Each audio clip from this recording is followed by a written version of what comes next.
The massive station hung in space like a crystal flower, its 12 arms reaching out toward the stars. Each arm belonged to one of the great species that made up the Galactic Council. Lights moved along the transparent tubes that connected each section, carrying delegates between meetings. The station had been built 300 years ago, when the galaxy finally learned to live in peace. Ambassador Keith Na stretched her long neck and looked out the window of the council chamber. Her silver skin caught the light from Centauri, prime below.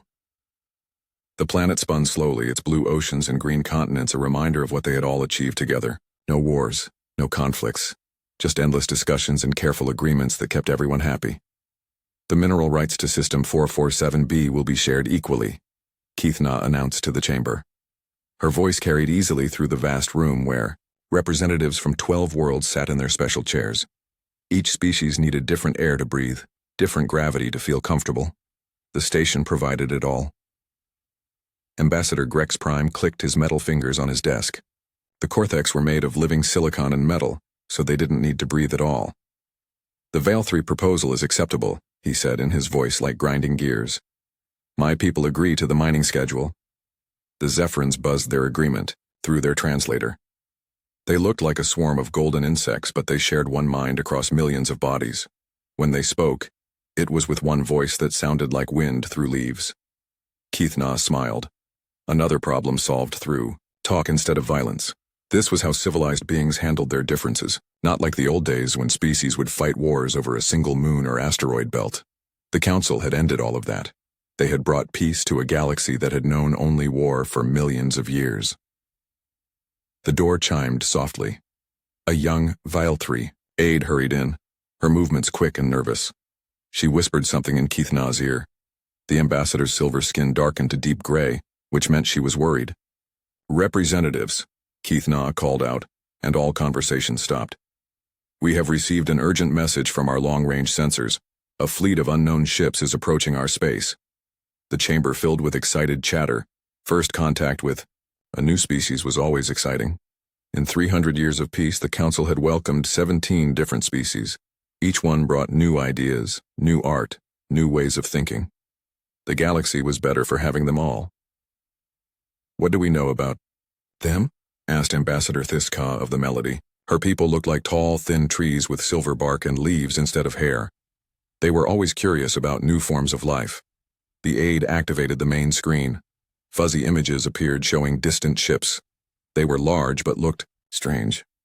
Where council ships were smooth and elegant, these were angular and rough. They looked like they were made from simple metal instead of the living materials that most advanced species used. Their technology appears primitive, the aide reported. The ships are constructed from basic alloys, no bio-integration, no energy fields. They appear to use chemical rockets and fusion reactors. How wonderfully different, said Representative Kix-9 of the Hive. The Hive were small creatures that looked like walking crystals. They lived inside mechanical bodies they built for themselves. A species that chose industry over biology. We must learn from them. Keith Na felt a warm feeling in her chest. This was why the Council existed. To bring new people into their family, to share knowledge and culture, to prove that different species could live together in harmony. How long until they arrive, she asked. 6 standard hours, the aide replied. Excellent. That gives us time to prepare a proper welcome. Keith Na looked around the chamber at her fellow representatives. Let's show them what a peaceful galaxy looks like. The next few hours were busy. The translation computers worked to decode the newcomers' language from their radio signals. The cultural department prepared gifts showing the best of each council species. The medical bay got ready to scan the new arrivals and make sure they could breathe the station's air. Everything was normal. Everything was peaceful. The council had done this many times before. Dr. Vex Lin of the Aquari swam through her water-filled section of the preparation room. Her blue skin sparkled as she moved past the medical scanners. I'm curious about their biology, she said through her translator. These ships suggest they might be carbon-based like the Veil 3 and Melody. Perhaps they're like us, said Engineer Holt 7 of the Mechanics. His robotic body whirred as he checked the atmosphere controls. Built rather than born. That would explain the crude metal ships. We'll know soon enough, Keith Na said. She had changed into her formal robes, silver fabric that caught the light and showed her status as Speaker of the Council. Whatever they are, we'll welcome them with open arms. The ships appeared on long-range sensors exactly when predicted. 12 large vessels, traveling in a tight formation. They moved with purpose, not like explorers or traders, more like... But no, Keithna pushed the thought away. These were the first days of peace with a new species. She wouldn't think of war. Incoming transmission, announced the communications officer. Put them through, Keithna said. She stood and smoothed her robes. First impressions mattered. The newcomers needed to see that the council was dignified, peaceful, and welcoming. The screen flickered and showed darkness, just empty space. But then the computer enhanced the image, and shapes became clear. The 12 ships were there, but something was wrong with them. Their metal hulls weren't clean and bright, they were covered in something dark. Enhancement filters activated, the aide said nervously. Scanning hull composition? The reading came back quickly. Organic compounds, carbon chains, protein structures. The dark coating on the ships was biological. Is that paint made from plants? Asked Ambassador Thiska, tilting her leaf-covered head. Negative, the aide whispered. The computer identifies it as blood, and other organic tissues. The ships are covered in dried blood. The chamber went completely silent. No one moved. No one spoke. They all stared at the image of 12 massive ships whose hulls were painted with the blood of the dead. That can't be right, Keithna said. Run the scan again. Already running, ma'am. Same result. Those ships are covered in biological matter from multiple species. Most of it is blood. But why would... Grex Prime's metal voice trailed off. What kind of people cover their ships with blood? Before anyone could answer, the communication system crackled to life. A voice spoke in perfect galactic standard, as if the speaker had been using the language for years. Galactic Council Station, this is Admiral Sarah Chen of the United Earth ship Vengeance. We request permission to dock and address the full council. The voice was calm, professional, completely normal except for one thing. The person speaking had somehow learned their language without any help from the council's translation systems. They had been watching, listening, learning. How do they know our language? Whispered the Zephyrin representative. Keithna found her voice. Unknown vessels, this is Council Speaker Keithna. We welcome you to our space. However, we must ask about the unusual markings on your ships. The transmission was quiet for a long moment. Then Admiral Chen spoke again, and her words changed. Everything. Honored Council, the blood you see belongs to the Kethmori slaver fleets. We bring proof of crimes you have chosen to ignore. The name hit the council chamber like a physical blow. Kethmori. Representatives looked at each other with confusion and growing fear. Some of the older members went very still, their skin changing colors, or their mechanical parts clicking nervously. That's impossible, Keithna said, but her voice was weak. The Kethmori died out centuries ago. Their worlds went dark. We lost all contact. You lost contact because you chose to, Admiral Chen replied through the communication system. But they didn't die out. They moved to the outer rim and continued their business. Slavery, organ harvesting, breeding farms. They've been operating for 300 years while you held your peace talks. On the main screen, the 12 human ships hung in space like dark threats. Up close, the blood coating was even more obvious. It covered the hulls in thick, dried layers. Some areas showed different colors where different species had bled and died. We demand proof of these accusations, said Grex Prime, his metal voice shakier than usual. The Council has monitors throughout the galaxy. We would know if such crimes were happening. Your monitors look where you tell them to look, Chen said. We're transmitting data packets now. See for yourselves what your peaceful galaxy really looks like. Files began appearing on every representative's personal screen. Video recordings, audio transmissions, shipping logs. The evidence was overwhelming and horrible. The files showed Kethmori ships raiding colonies, capturing families, loading them into cargo holds like animals. Ambassador Thiska's leaves turned brown as she watched a recording of Melody children being taken from their home trees. This can't be real, she whispered. Our people would have told us. Your people tried to tell you, Chen said, her voice cutting through the chamber like a blade. We have hundreds of distress calls sent to Council space, all marked as low priority. All filed away and forgotten. More files appeared. Council documents marked with official seals. Reports from Outer Rim colonies asking for help. Requests for investigation teams. all stamped with the same response. Insufficient evidence for council intervention. We never saw these reports, Keith Na said. But even as she spoke, she knew it wasn't true. The reports had been there, buried in thousands of other documents, marked as unimportant by junior staff who didn't want to disturb the peace. You saw them, Chen said quietly. You just decided that peace was more important than justice. The chamber doors opened and more council security personnel entered. They wore the blue uniforms that marked them as peacekeepers, but they looked nervous. These were people trained to handle diplomatic incidents, not military threats. Admiral Chen, Keith Na said, trying to regain control of the situation. We appreciate you bringing this information to our attention. If crimes have been committed, the council will investigate through proper channels. However, your ships are covered in what appears to be the blood of sentient beings. We cannot allow such vessels to dock. The blood belongs to murderers and slavers, Chen replied. We hunted them across 17 star systems. We destroyed their fleets, freed their prisoners, and made sure they can never hurt anyone again. The blood stays until every victim has been accounted for. You killed them all? Asked Dr. Vexlin, her blue skin pale in her water tank. An entire species. The Kethmori weren't a species, Chen said. They were an organization, made up of criminals from dozens of different worlds, including some from your own council members. New files appeared on the screens. These were the worst ones yet. Records showing that some of the raiders weren't Kethmori at all. They were Valthri nobles selling their own lower castes, Cortex factory owners disposing of worn-out workers, even some Zephyrins who had been cast out from the hive mind. Lies, Grex Prime said, but his voice sounded hollow. My people would never. Your people sold 40,000 Cortex workers over the past 50 years, Chen interrupted. Called them defective units. Shipped them to the breeding farms on Kethmori-controlled worlds. We have the shipping manifest with Cortex government seals. The files kept coming. Financial records showing payments from council worlds to Kethmori. Accounts. Trade agreements that were really slavery contracts.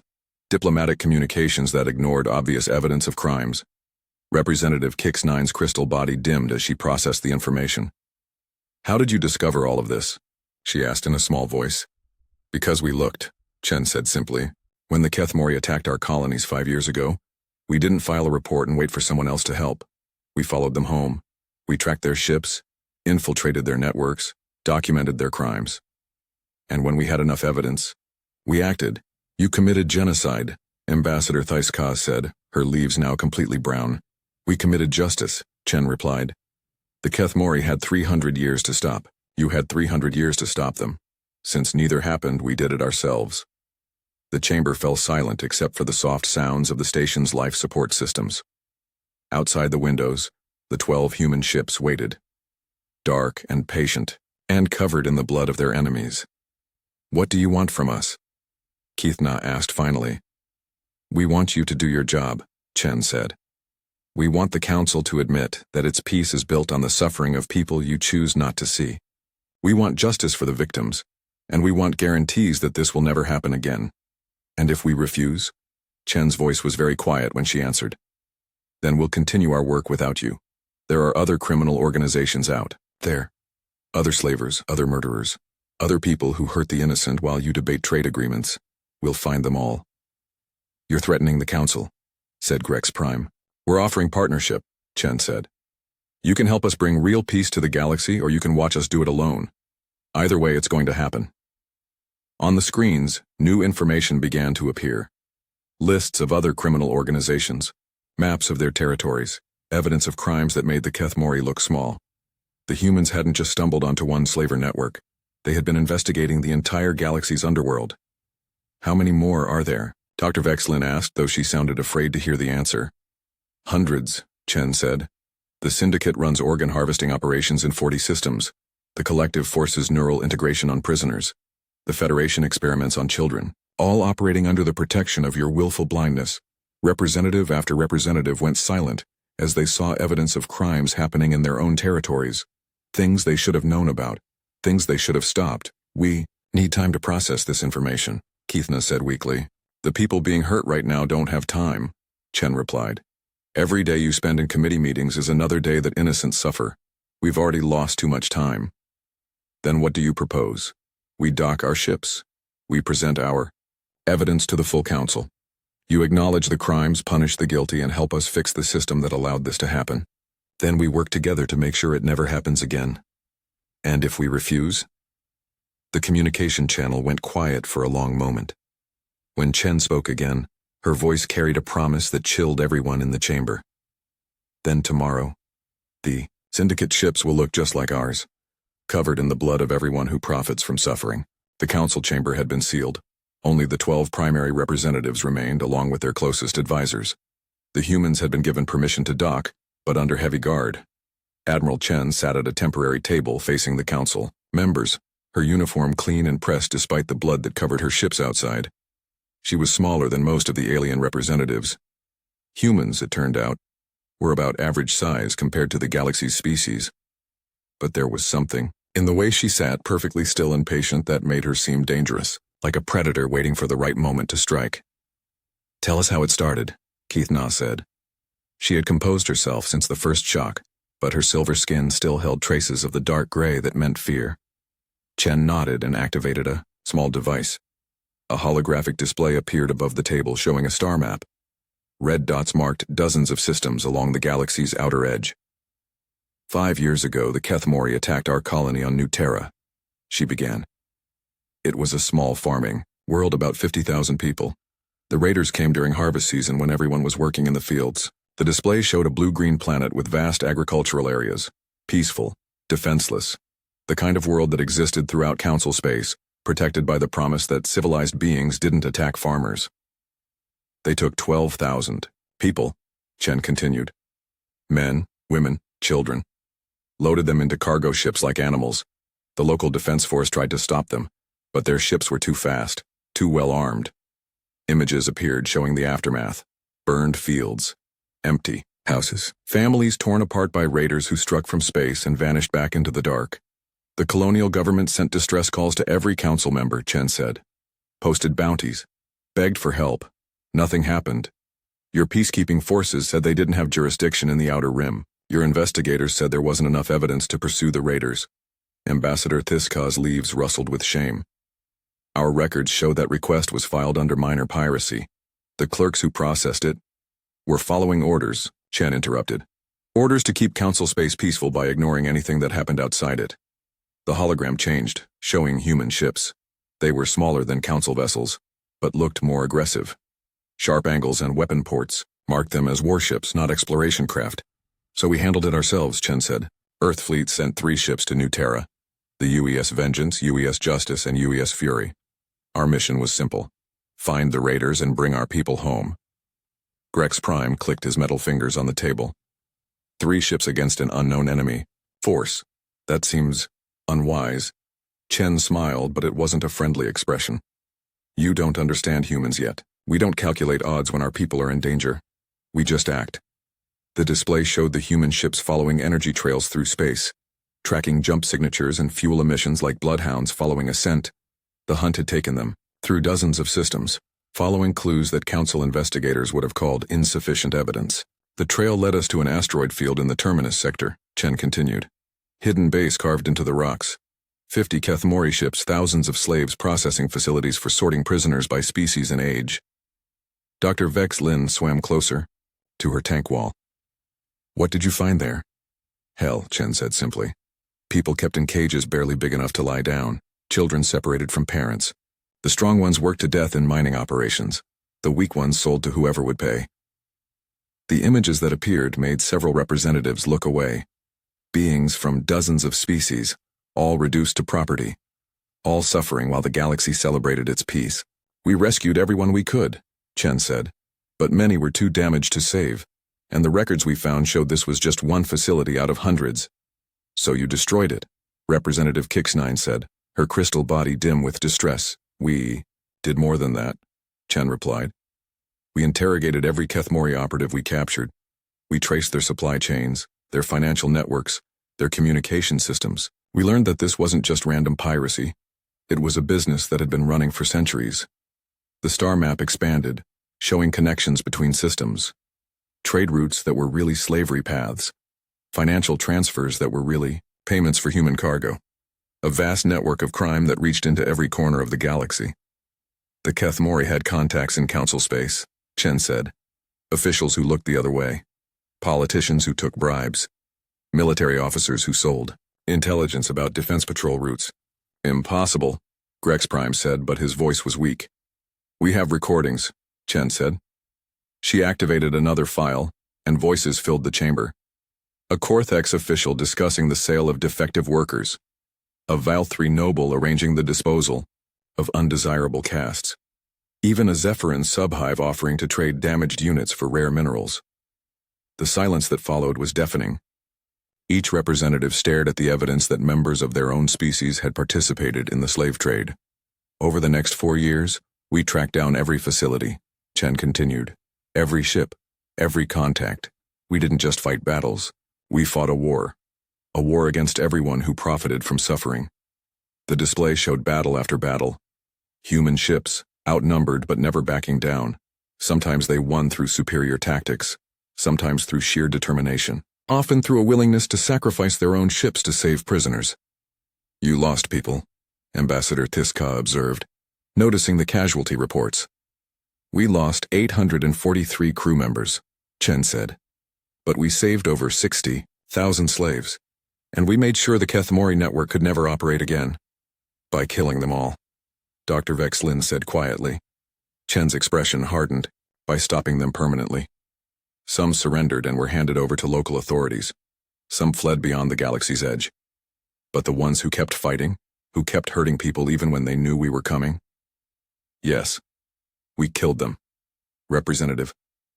After Representative reviewed the battle reports. The humans had been thorough and ruthless. Every Kethmori base destroyed. Every ship captured or eliminated. Every financial account frozen and traced. But that's not the worst part, Chen said. The worst part is what we found in the council archives. New files appeared. These bore the official seals of the Galactic Council itself. Documents that went back 300 years. Reports about Kethmori activities that had been filed, reviewed, and deliberately ignored. You knew, Chen said, her voice cutting through the chamber like ice. The council has known about the slave trade since it began.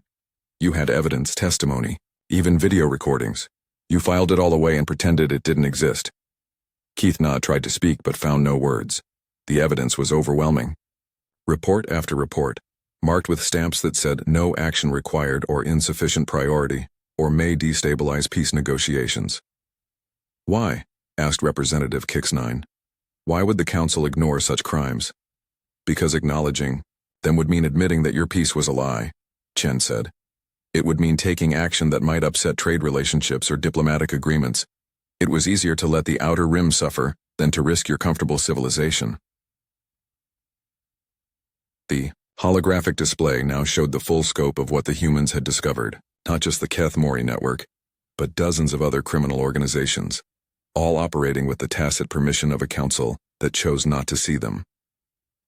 So what happens now? Grex Prime asked. Chen stood up and walked to the window. Outside, her 12 ships waited in formation, dark and patient and covered in the blood of the galaxy's predators. Now you decide, she said. You can work with us to clean up this mess, or you can watch us do it alone. Either way, the hunting isn't over. There are still people out there who profit from suffering, and we're going to find every single one of them. She turned back to face the council members. The blood on our ships isn't just Kethmori blood. It's a promise. To everyone who hurts the innocent, to everyone who sells people like property, to everyone who thinks they can hide behind laws and borders and diplomatic immunity. What kind of promise? Keith Na asked, though she was afraid to hear the answer. Chen smiled that cold, predatory smile again. That we're coming for them next. The council chamber erupted into chaos. Representatives shouted over each other in a dozen different languages. Some demanded that the humans be arrested for mass murder. Others called for immediate investigations into the criminal networks. A few sat in stunned silence, processing the enormity of what they had learned. Keith Na struck the speaker's gong, its deep tone cutting through the noise. Order! We will have order in this chamber. But before the representatives could settle, down Admiral Chen activated her communication device. Vengeance to all human ships. Begin prisoner transport. What are you doing? Keith Na demanded. Bringing you the rest of your evidence, Chen said calmly. We didn't just destroy the Kethmori, We saved everyone we could find. The main display switched to external cameras showing the human ships. Docking tubes extended from each vessel and figures began moving through the transparent corridors. Hundreds of them. Thousands. These are the survivors, Chen said. 63,412 beings. All former slaves. All ready to testify about what happened to them. The first group entered the chamber through the visitor's entrance. They were escorted by human soldiers, but they walked freely. A mix of species from across the galaxy, wearing simple clothes marked with medical bands. Many bore scars.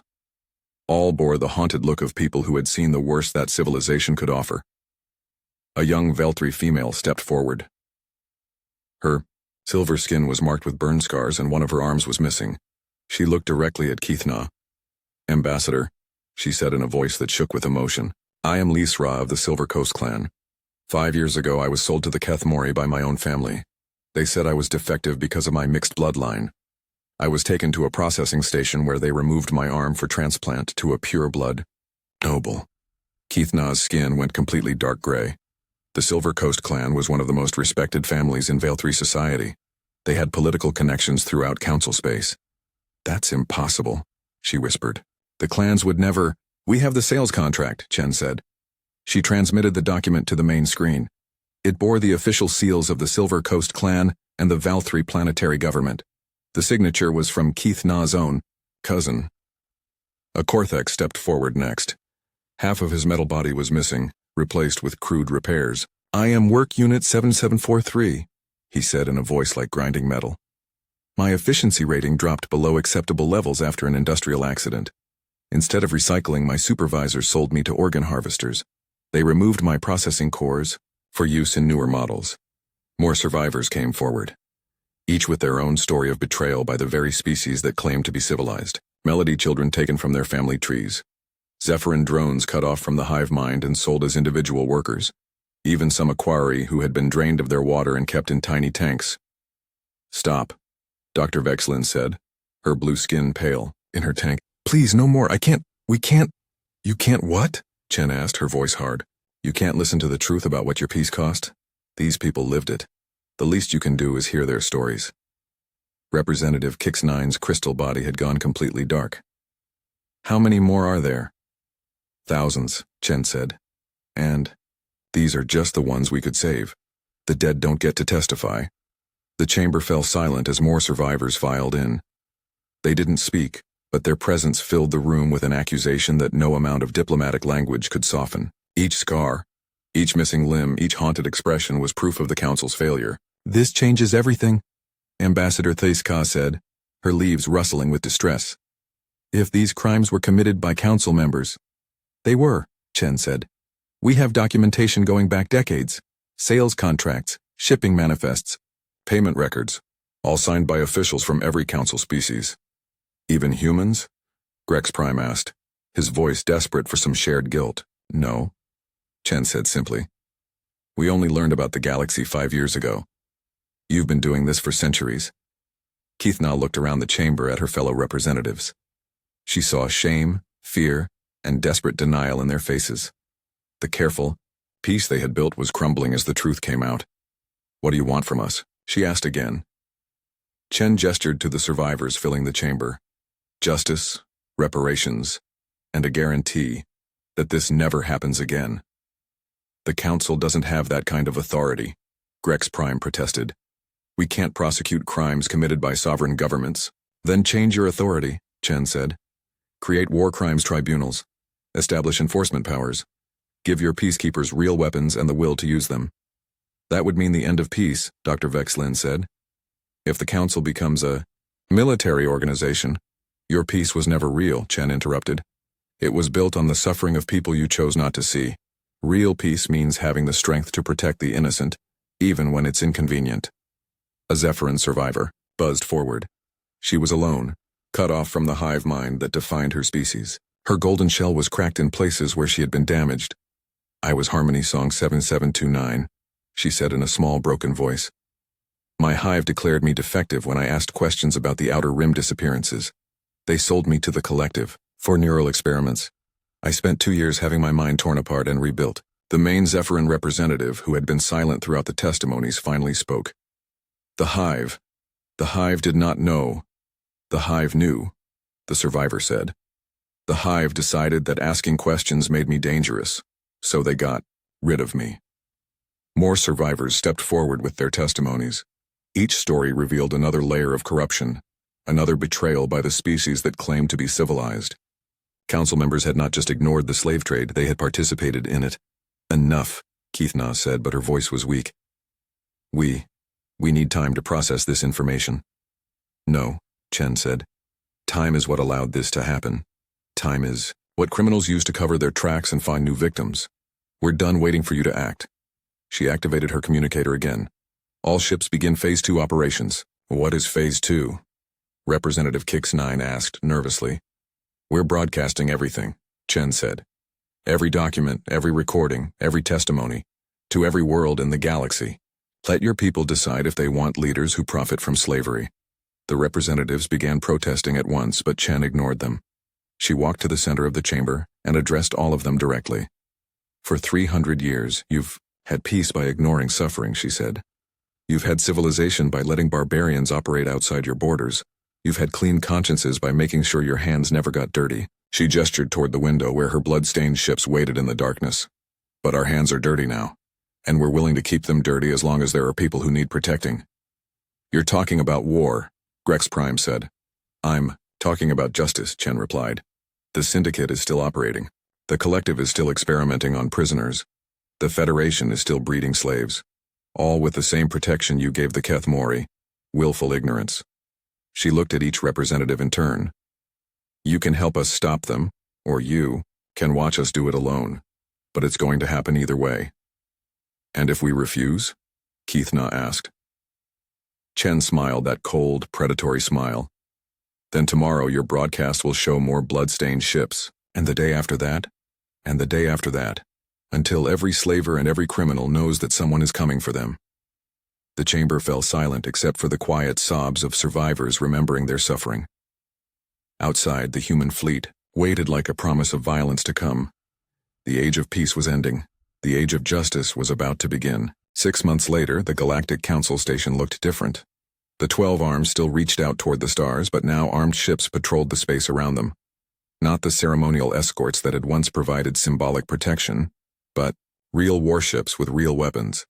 Human designs, built in council shipyards, crewed by mixed species teams. Admiral Chen stood in what used to be called the Peace Chamber, but was now known as the Justice Hall. The walls displayed images of liberated, slaves-destroyed criminal bases and captured slavers. Where once there had been elegant art celebrating diplomatic victories, now there were memorial walls honoring the victims of crimes the council had ignored.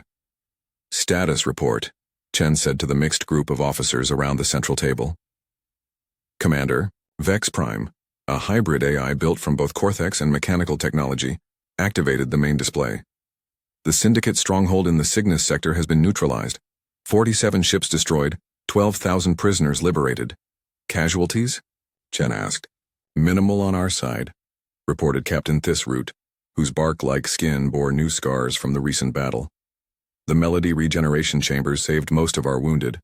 The Syndicate wasn't prepared for our new tactics. Chen nodded. The joint Human Council task forces had proven devastatingly effective. Human aggression combined with alien technology and Council knowledge of galactic politics. The criminals who had operated freely for centuries now faced an enemy they couldn't bribe, couldn't hide from, and couldn't defeat. What about the political situation? Chen asked.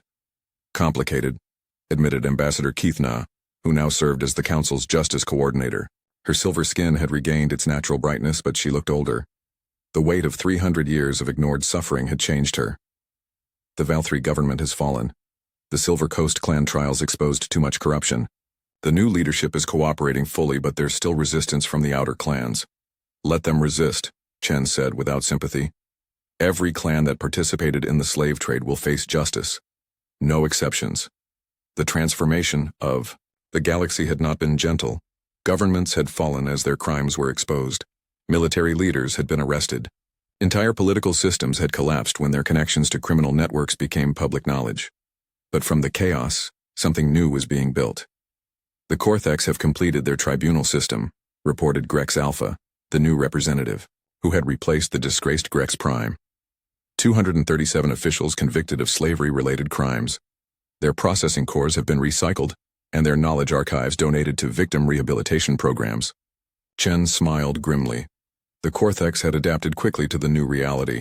Their mechanical nature made it easy to simply delete corrupted officials and replace them with better models. Other species were finding the transition harder. What about the Zephyrins? Chen asked. The question hung in the air like a dark cloud. The Zephyrins had been the most resistant to change. When evidence emerged that entire subhives had participated in the slave trade, the main hive mind had tried to protect them. It had taken a direct assault on their homeworld to force compliance. The cleansing is complete, said Harmony Songnu, the former slave who now spoke for the reformed Zephyrin Collective. The corrupted hive nodes have been purged. The main consciousness has been restructured to prevent future ethical failures. Chen knew the cost of that cleansing. Millions of Zephyrins had died when the corrupted parts of their collective mind were cut away. But the alternative had been to leave a species that treated torture and slavery as acceptable business practices. Sometimes justice required terrible choices. Progress report on the rehabilitation programs. Chen asked Dr. Vex Lin, who now headed the Galactic Victim Recovery Initiative. The Aquari's blue skin rippled with satisfaction as she swam through her mobile tank. 67,000 former slaves have been successfully reintegrated into society. Medical treatments are progressing well. The psychological therapy programs are showing excellent results. And the ones who can't be helped? Chen asked quietly. Dr. Vex Lin's color dimmed. 4,012 individuals were too damaged to save. We've honored their wishes for peaceful endings. The room fell silent for a moment. Not every victory in their war against slavery had been clean. Some prisoners had been too broken by their experiences to return to normal life. The kindest thing they could do was give those victims peace on their own terms. Criminal organization. Status? Chen asked, moving to the next item. Commander Vex Prime updated the galactic map. Red zones marked areas where criminal groups still operated, but they were shrinking rapidly. The collective's main base was destroyed last week. Their leader agreed to surrender in exchange for medical treatment for their victims. The Federation is requesting negotiations. No negotiations, Chen said firmly. They had centuries to stop hurting people. Now they face the consequences. The Federation had been the worst of the criminal organizations. While the Keth Mori had enslaved adults and the Syndicate had harvested organs, the Federation had specialized in breeding programs. Children raised in captivity, genetically modified for specific purposes, sold to buyers who wanted custom slaves. Every Federation facility they found had been a chamber of horrors that made even hardened soldiers weep. The Federation fleet is scattered across 40 systems, reported Captain Thisroot. Our hunter-killer groups are tracking them down one by one. At current rates, they'll be eliminated within 6 months. Good, Chen said. What about the political reforms? Keith Na activated her section of the display. The new council charter has been ratified by all member species. War crimes tribunals are operational. The enforcement fleets are at full strength. We now have legal authority to pursue criminals wherever they hide. The reforms had been comprehensive. The old Galactic Council, with its endless debates and diplomatic immunity, was gone. The new council had teeth. Real military forces, real investigative powers, and the will to use both. Species that refused to cooperate found themselves isolated, and eventually conquered. Resistance movements? Chen asked. Minimal, Grex Alpha reported. Some outer rim worlds are still harboring criminals, but they lack the resources to be serious threats. The pirates who try to restart the slave trade are usually eliminated by local populations before our forces arrive. That had been an unexpected development. Once the truth about the slave trade became public knowledge, ordinary citizens throughout the galaxy had turned against anyone connected to it. Former collaborators were hunted down by angry mobs. Criminal safe havens were destroyed by their own populations. The galaxy's people had decided that 300 years of ignored suffering was enough. Chen walked to the great window that looked out at the fleet formations patrolling council space. Human ships flew alongside Vel-3 cruisers and Cortex battleships. The vessels were clean and bright, their hulls gleaming in the starlight. No more blood-stained ships were needed. The message had been received. We're winning, she said quietly. But we can't stop. There are still people out there who need help. Still criminals who think they can hide from justice.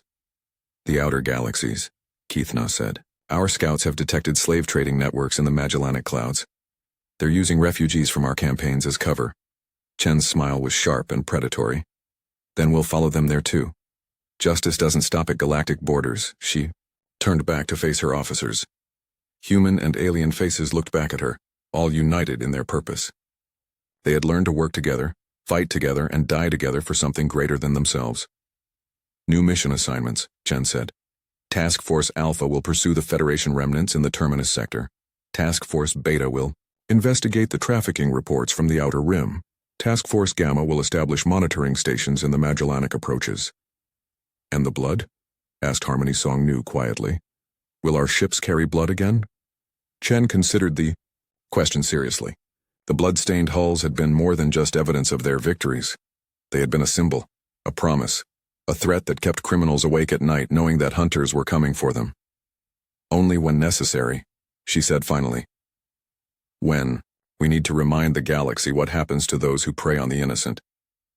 The meeting ended, and the officers dispersed to their duties. Chen remained at the window looking out at the stars. Somewhere out there, people were still suffering, still being bought and sold like property, still crying for help that might not come, but it would come, because humanity had taught the galaxy a simple truth, that peace without justice was just another word for cowardice. That civilization meant protecting the weak, even when it was hard. That sometimes the only way to stop monsters was to become something they feared. The human ships moved through space like guardian angels, their hulls clean, but their purpose clear. They carried no blood now, but everyone knew they would again, if they had to. The galaxy had learned that humans didn't just fight for victory. They fought for the idea that no innocent being should suffer while others had the power to help. And that made them the most dangerous and most necessary species the stars had ever known. The age of false peace was over. The age of true justice had begun,